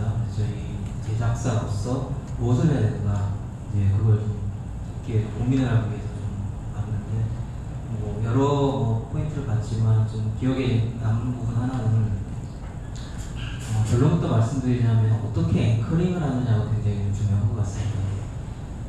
그래서 이제 로마공항 사례를 좀 말씀드리면은 직접 가보신 분도 있으시겠지만은 로마공항의 이제 그 KPI 중에 하나가 승객 보안검색 대기 시간을 3분의 1로 맞추는 겁니다. 굉장히 도전적인 목표입니다. 근데 이제 도전적인 목표를 설정을 하고 그거를 공항은 어떻게 목표를 올바른 목표를 설정을 하는 겁니다. 근데 이제 그걸 실현하기 위해서 기술 기업들이 붙습니다. 근데 이 기술 기업이라는 게 물론 저희 같은 장비 업체도 있습니다만은 장비 업체뿐만 아니라 또 TRS라는 또 설비도 있고 또 뭐 거기 이제 이 앞뒤로 보면 이제 승객의 플로우를 제어하는 게 굉장히 핵심이기 때문에 이것도 카메라 기반으로 또 제어를 합니다, 실시간으로. 이런 부분들이 통합적인 노력을 하게 되더라고요. 그래서 그 이노베이션 허브라는 공간을 만들어서 어떻게 보면 서로 좀 이질적인 기업일 수도 있겠습니다만 이 이질적인 기업들을 모아서 거기서 결국은 이 공항이 원하는 그 KPI를 달성하기 위해서 합심을 하는 부분을 좀 봤습니다. 그래서 실제로 그 목표가 달성이 되느냐? 그렇습니다. 저도 현장에서 봤고요. 그래서 정말 빠르게 검색이 되고 여러 가지 효과들이 나오는데 그게 어떻게 달성이 되느냐 하고 이런저런 이제 아이디어가 들어갔지만은 굉장히 단순한 아이디어도 있습니다. 예를 들자면 카메라를 설치한 다음에 승객들을 그냥 앞에 화살표를 하나 두고요. 화살표로 그냥 방향만 바꿔줍니다. 여기 사람 많으면은 왼쪽으로 화살표 바꿔주고요. 이쪽만 오른쪽으로. 그 아주 간단한 아이디어 가지고도 실제 그 대기 시간이 획기적으로 개선이 됩니다. 그래서 어쨌든 뭐 아까 이제 데이터 기반으로 말씀을 해주셔서 그 사례를 좀 말씀드리고 싶었고요. 그리고 오늘 이제 사실 저는 좀 솔직히 말씀드리면 갑작스럽게 교통으로 갖고 와서 근데 자리를 보니까 좀 되게 의미가 있는 이 구성을 하신 것 같습니다.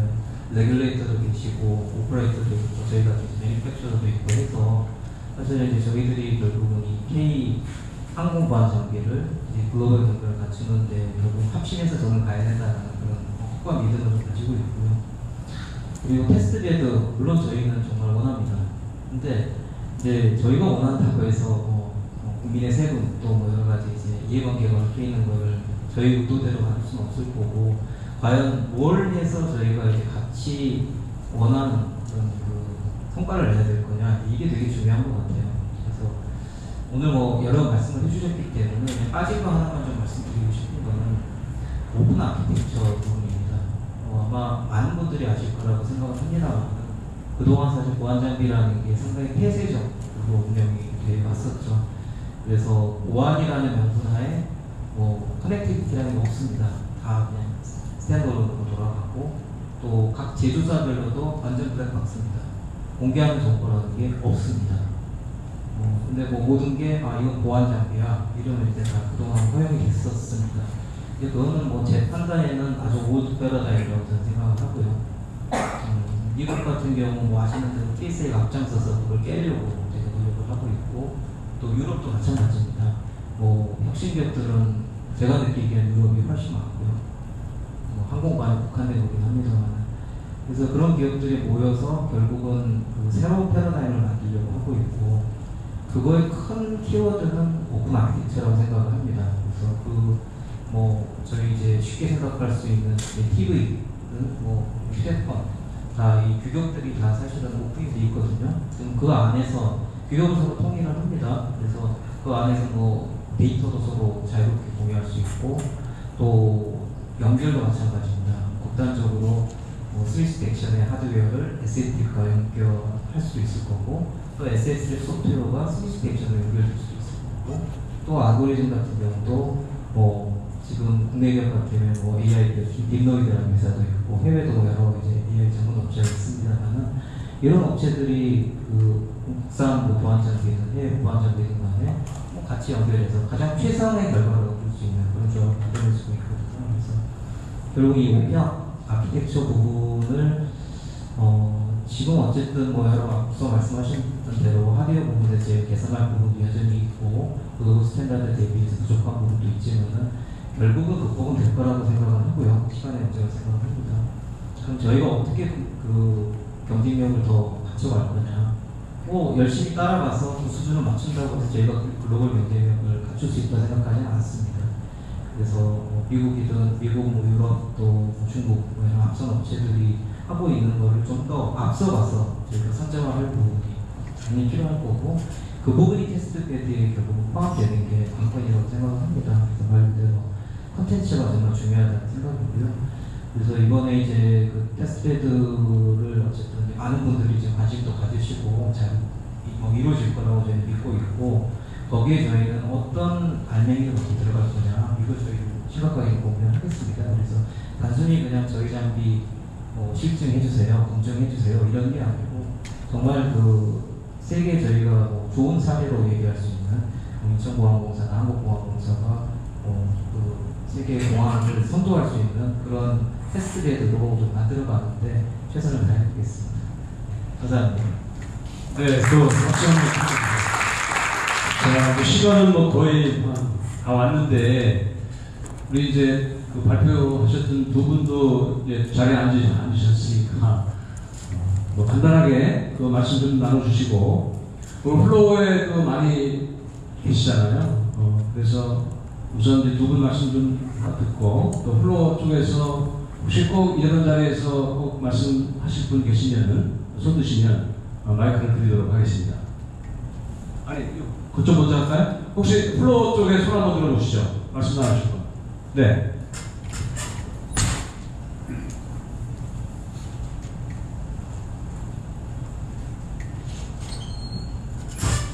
예, 테스트에서 김영철이라고 합니다. 테스트 베드 그거에 대해서 잘 봤고요. 이게 사실은 굉장히 제가 보기에는 중요하다고 보는 거예요. 왜 그러냐면 제주공항에 엑스레이 5대를 설치했는데 전 세계적으로 처음으로 설치를 했어요. 근데 이게 문제가 되는 게 뭐냐면 검색 요원이 시험 대상이 돼버린 거예요. 지금 그 5대 장비는 국제선, 제주공항 국제선으로 다 이동이 됐습니다. 이런 거와 마찬가지로 우리나라에서 지금 나오는 장비들이나 모든 게 테스트베드를 좀 거치면 검색 요원이나 승객들이 굉장히 좋지 않을까 이렇게 생각을 해요. 그런데 지금 문제가 뭐냐면 항공보안법 제27조를 보게 되면 성능 인증 심사하는 것만 우리 검색을 하도록 돼 있어요. 그러면 지금 예를 들어서 김포공항 국제선에다 그 장비를 지금 설치했어요. 그런데 과연 이게 국토부에서 항공보안법에 의해서 이게 지금 가능하겠느냐? 왜 그러냐면 성능 인증 심사를 테스트베드는 지금 통과한 건 아니잖아요. 그렇죠? 테스트베드를 통과하고 성능 인증을 거치지 않은 상태에서 테스트베드를 할 수도 있는 거거든요. 그래서 항공보안법 27조를 좀 개정을 할 필요성은 있다. 그래서 테스트베드를 하는 것도 검색으로 인증을 좀 해주면서 데이터베이스를 좀 하면 상당히 저는 효과적이고 좋다 이렇게 생각합니다. 감사합니다. 네, 공항에서 한 3, 40년 근무하셨던 말씀입니다. 자, 또 다른 분 또, 예, 이쪽에 마이크 좀 얹어주세요. 저기, 기회주나요? 네, 내려가서 하겠습니다. 들고 보니까 건강하지 않은 것 같아요. 네, 건강하지 않습니다. 네, 안녕하십니까. 전 뉴어레스텐시 김명원이라고 합니다. 테스트베드는 굉장히 중요한 문제라고 생각을 하는데요. 그 이외에 저희가 지금 직면하고 있는 문제들, 수출을 하고, 그다음에 국내 내수 문제, 장전 이사님 말씀하신 거에 굉장히 공감을 하면서 조금만 말씀을 드리면, 수출을 하게 되면 아까도 인천공항이나 한국공항공사에서 컨설팅이나 건설을 하면서 보안 장비들이 수출을 할 수 있는 길을 만들 수 있다라고 하지만 현지 국가에서 국내 인증을 인정해주지 않으면 그쪽 국가에서도 저희 장비를 쓸 수는 없습니다. 네, 그렇기 때문에 국토부 차원이든 아니면 항안현 쪽에서든 우리나라 인증에 대해서 좀 많은 적극적인 홍보를 좀 부탁드리겠습니다. 실제로 저희가 이번에 동남아 국가에 수출을 하려다가 인증 문제 때문에 인정을 못 받아서 막혔습니다. 네, 그런 문제도 있었고, 두 번째는 이제 내수 문제 같은 경우에는 장전이사님 아까 잘 해주셨고요. 입찰에서 가점 사항을 주는 것도 좋지만 타부처 얘기기도 하고, 근데 이게 입찰을 낼 때 아예 외장군으로 내버리면 국산 제품은 들어갈 길이 없습니다. 아예 그냥 원초적으로. 그래서 그런 문제들도 생기기 때문에 그런 문제들은 좀 없었으면 좋겠어요. 적어도 입찰에 참가할 수 있는 자격은 좀 가질 수 있는 기회가 됐으면 좋겠습니다. 네, 감사합니다. 자, 뭐 더 손 한번 들어보시죠. 안 계시면 우리가 저기 장전 이사님께 말씀 더 하실 거 있어요? 한마디만. 네. 제가 사실 궁금한 건 신체 궁금한 겁니다.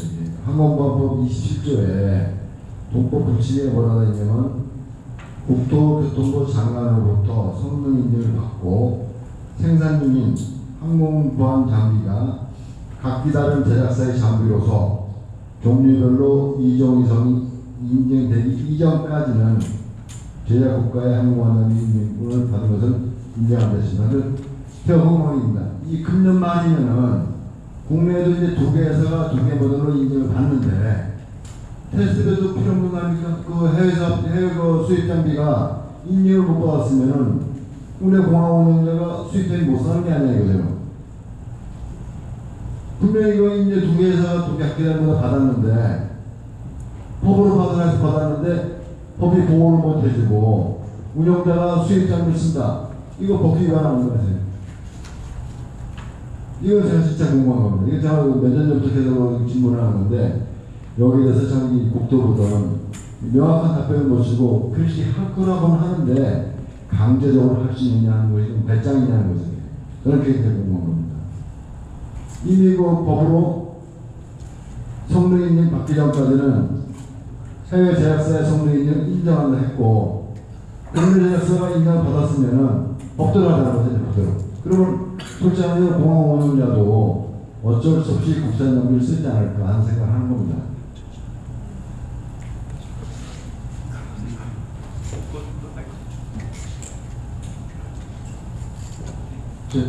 이진희원에서 좀 말씀 드리는 게 좀 알겠는데요.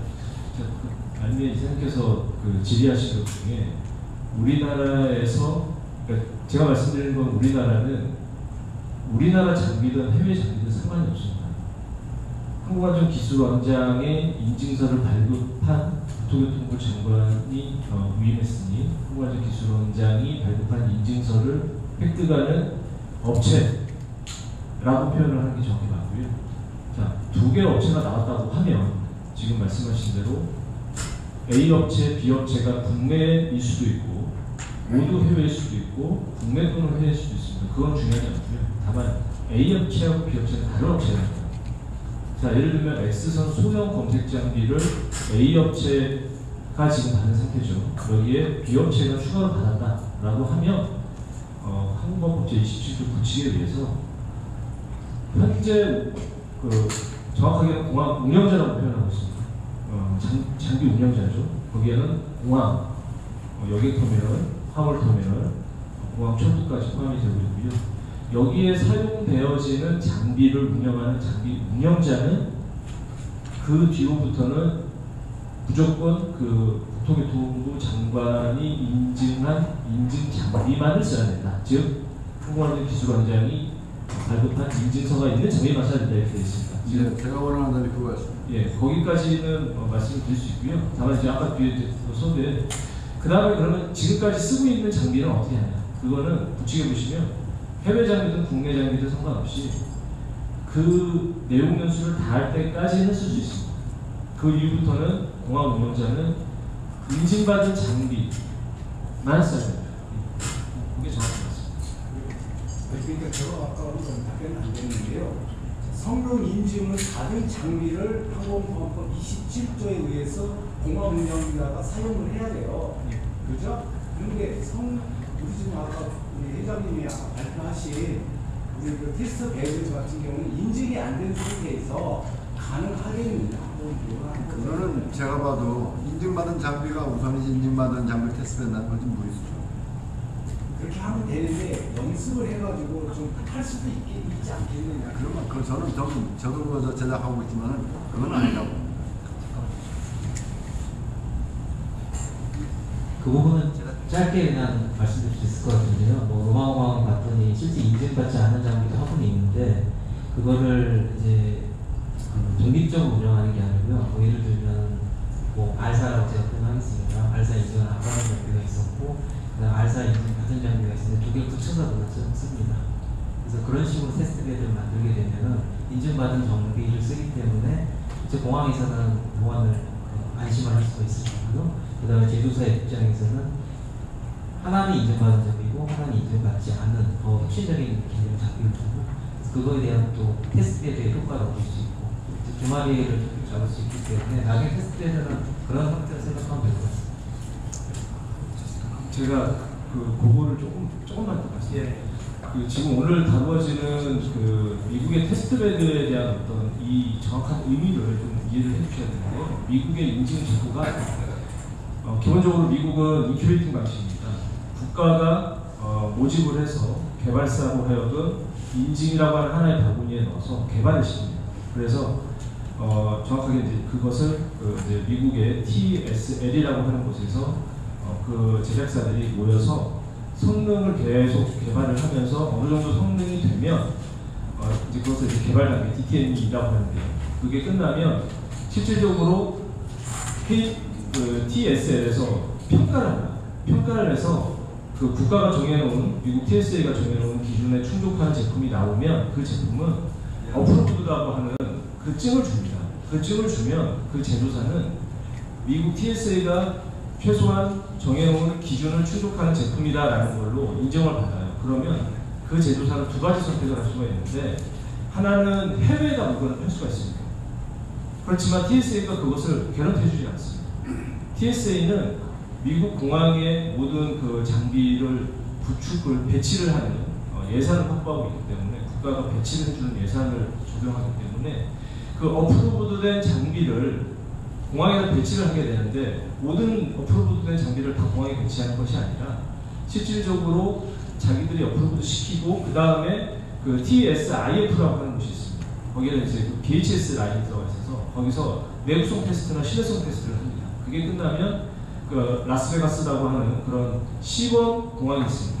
테스트베드 시범 공항에 그 장비를 가지고 가서 몇 개 있다고 하더라고요. 가지고 가서 자기들이 정해놓은 그 운영 검증에 대한 오퍼레이션 테스트 기준을 충족하는지를 검증을 합니다.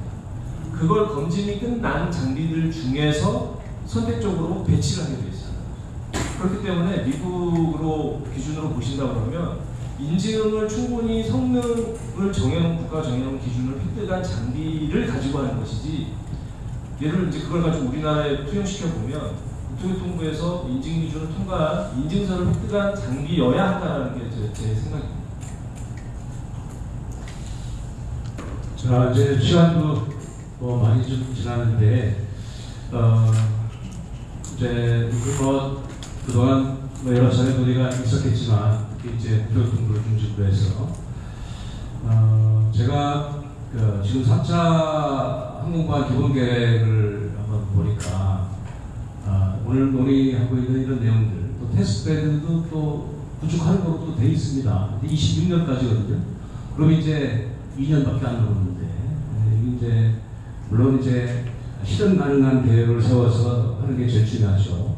근데 다행히도 한국 그 산업기술시험원이 보니까 재작년에 오픈했죠, 서천에. 그래서 차근차근 진행은 되는 것입니다. 근데 이제 아까 그 SS트랩에서 그 토론문에 나와 있듯이 지지부진하게 가는 것보다는 뭔가 좀 이노베이션 레인이라고 하는 큰 틀을 한번 만들어 보는 것도 정부 차원에서, 국가 차원에서 한번 이번에 여러 가지 뭐 K문화, K팝, 뭐 최근에 K정치 얘기도 나오잖아요, 그죠? 남들이 하지 않는 거니까. 그래서 우리도 이런 자리를 통해서 한번 고민 한번 했다, 이런 의미가 있을 것 같습니다. 저도 학교에서 학생들하고 이런저런 고민을 많이 하고 있는데, 저도 이번에 그 항공보안 장비 토론 준비를 하면서 개인적으로 공부를 많이 했고, 앞으로 이 산업 현장에 계실 분들도 더 이렇게 의견도 많이 주시고, 이렇게 해서 이 산업으로서 좀 잘 퍼나갔으면 하는 바람입니다. 자, 좀 아쉽지만 이렇게 해서 마치는 걸로 하겠습니다. 감사합니다.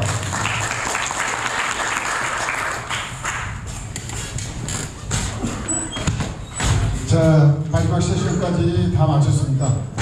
자장으로 수고해 주신 우리 일단 교수님과 우리 발제자 그리고 패널 토론에 참석해주신 모든 분들께 박수를 보내면서 오늘 미래항공보안 포럼 모든 전행사를 마치겠습니다. 수고하셨습니다.